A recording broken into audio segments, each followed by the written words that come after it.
Morning,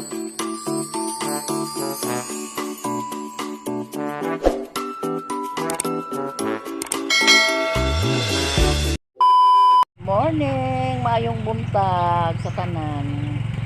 Yan guys, ano kami ni Shalyn, sabay kami ni Shalyn patungong asa taray. Ato Alibon. Magbili kami ng gamit sa bilahan guys at saka sapatos daw niya. Yun, tarungan na yung buhok. Ba? Yan, kasi sunod na Lunes, klase na. Martes. Sunod Martes. See you there in Talibungan. Dito tayo sa loob ng Alturas.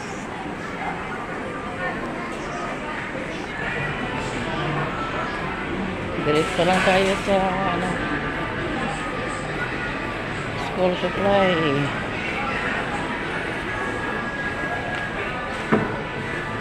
Shalyn.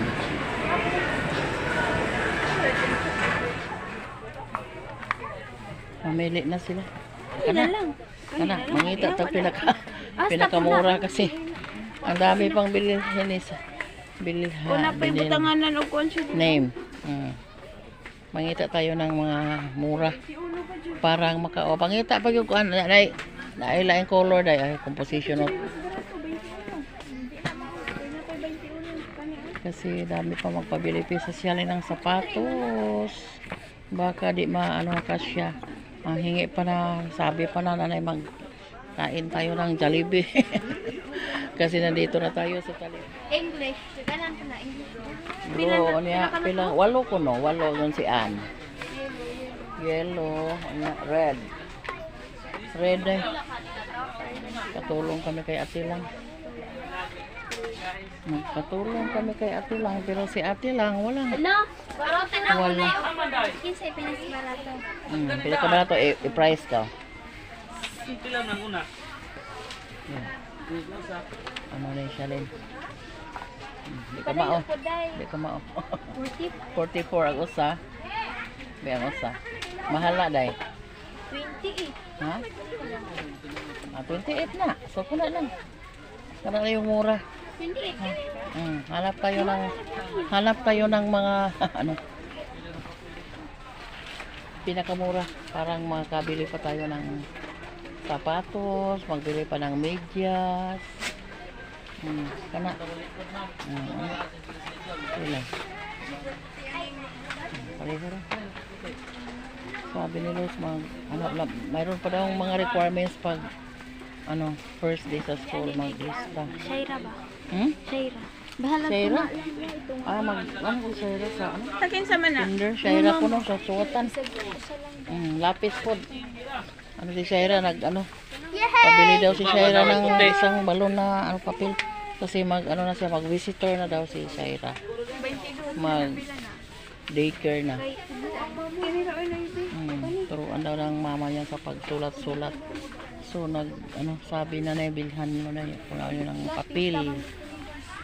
Mamaya na lang ako magbili ng mga folder kasi baka daw sabi ni Luz masayang lang kasi di matugma yung requirements at saka yung mga bilhin namin.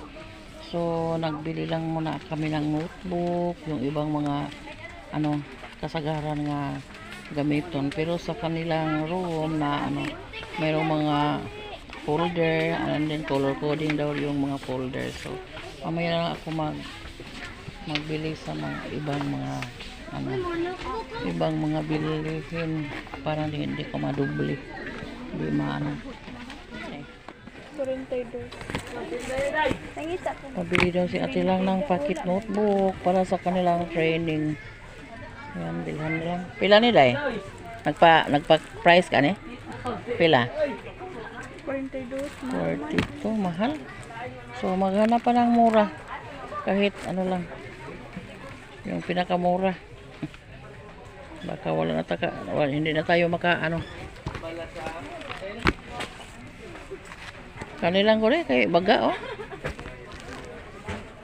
kana lang nipis para pang 1 month training lang. Kana lang. Shalyn. Ballpen na po. Ballpen mo da. Ball pen, black o blue. Ano na yun? Ano na yun? Ayun, dali ako. Dali na tayo ni Makuan. Para sa uno, ay abi. Black o blue. O sa dagko lagi. Sign pin? Ayun na sign pin. Talawag pila ko na ikaw, i-price day. Pagkuan pag blue, pagdapog blue. Black o blue. Ikaw kayo murot ba? Ito? Dili. Ano i-price ko na day? Pila? Dali!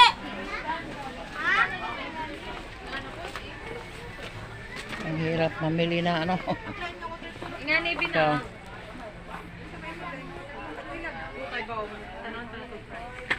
Pila day? Ballpen lang. Pati yung roller. Ganahan lang siya mag ano. Price. Ayaw.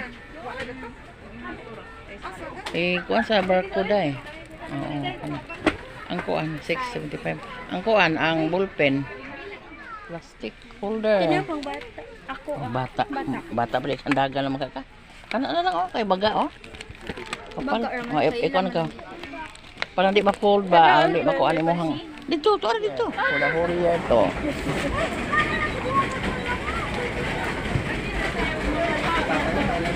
Yun lang muna yung bilhin natin para kay Shalyn. At saka yung iba, sabi ni Luz, mamaya na pag makalista na silang ng mga requirements. So yun lang muna yung ano. Ikubag na? Ikubag lang Ikubag na lang kay kung ano na ba to?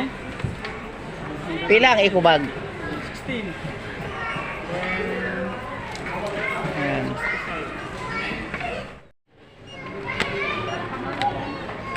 Mana mo? Wapagita ka ho magpalit sa uban. Ano na, 600. Apit na mo 700. Hala. Napay sapatos. Sapatos pagbilyas. Hala. Meanwhile, Yan, naging ano si Shalyn ng Jollibee. Sabi ko, hindi na tayo kumain dito. Magbili na lang tayo ng fried chicken. Doon na lang tayo sa bahay. Kumain kasi pag dito kami kumain, ang laki ng ano, bayaran namin kasi ano kami, 4 kami. So, ano lang kami sa bahay. Bili na lang kami ng bucket. Isang bucket na ano, fried chicken. Parang makakain si mama ni na Shalyn at sa a few moments later.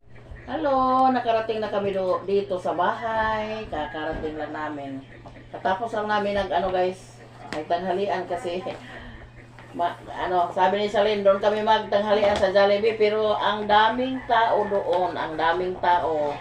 And then, mas magastos doon kasi kada isa is 134 with Sunday. Nga, kuan, araw-araw na Sunday day? Ha? Ice cream? O, unya kay wala mi ka ice cream kay mahal. Mahadlok mi guys sa kuan ba among budget og di paigo kay walay budget sa kaon. Budget lang ito sa school supply. So ito na yung nabili ni Shalyn. Unsa man niya? Papel kay Shaira kasi na magsulat daw siya at saka lapis. So anong sasabihin mo? Sige. Usba. Husga. Thank you. Oh, magsuwat ka ha. Moskol na day ka. Ha? Kaya sa may mong nga sa mong ma'am, sino po pangalan sa ma'am nyo? Sino? Ma'am. Sino sa? Si Ma'am. Ma'am Prane, yung ma'am ni Camille. yung kanang ma'am sa daycare. So, mayroong nabili kami na pila na kamagay? 8 ka notebook eh. Kasi sabi ni Luz at saka si Ann, kanang walo lang muna yung bilhan na notebook kasi baka may susunod pa na requirement. So, pag first din ni Shalyn sa pasok ngayong 23, so sasabayan ko si Shalyn doon sa eskwelahan para makahingi ako ng dagdag na requirements kay sabi niya ang dami pang requirements daw na bibilihin. So parang hindi masayang na bili lang kami. So maghintay na lang ako sa ibang listahan ng requirements. Pero pinabili na kami ni Anang ganitong notebook with color coding. Kasi sabi ni Ann, may color coding daw yung mga notebook sa grade 7 ngayon. So, nagbili ako ng 8. Yan. Nagbili, para asa nila eh? Marker? Ha? Shalin? Oh, yan. Marker. At saka glow. Asa mo tayo mohang plastic folder nga kuan. Oh. Nagbili din siya ng ano. Kanang sisidlan sa mga ganitong bagay na hindi mahulog. So,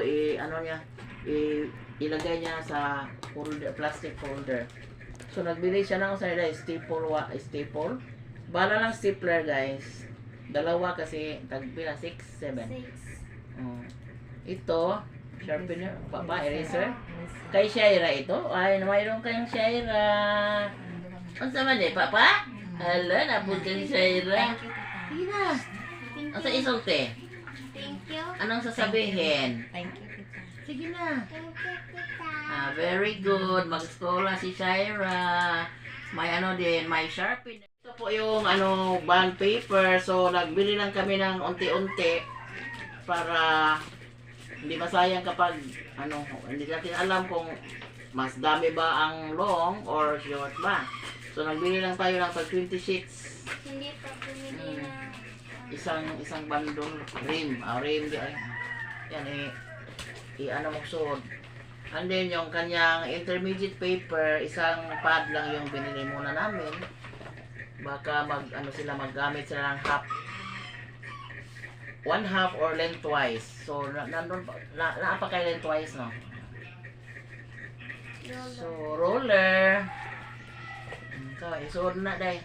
Ito pick up si ate lang ng para sa kanyang sa kanyang listahan daw sa kanyang training. Kasi si ate lang yung mag-training, si ate lang sa sa McDo. Naka-apply kasi si ate lang sa McDo sa kanyang OJT, and then mag-part-time si ate lang sa McDo, and then yung kanyang klase first semester is online lang. Kuan siya ning hangyo siya siyang maestro. At ito yung sapatos na nabili namin pang school shoes kay Shalin. 38 yung number sa paa ni Shalin. Ang laki na. Kasya sa akin yung kanyang binili. Katulad kami ni Shalin ng paa. Kasi ito pong size sa ko. Kapag magbili ako ng stick or sandal. Thank you, tita. Sige. Thank you daw, sabi ni Shaira. Natuwa si Shaira. And then mayroon din siyang pang-cutter. So, kailangan i-keep ito sa bag. Di gamitin ito sa tama, ha? Di para sa kung ano-ano lang yung cut-cut. So, dito. Thank you, tita. Thank you. Anong sasabihin kay tita? Thank you po. Thank you po sa lahat. So, yung ibang requirements ay sunod lang kasi maghingi pa kami sa maestra niya sa kanyang ibang requirements.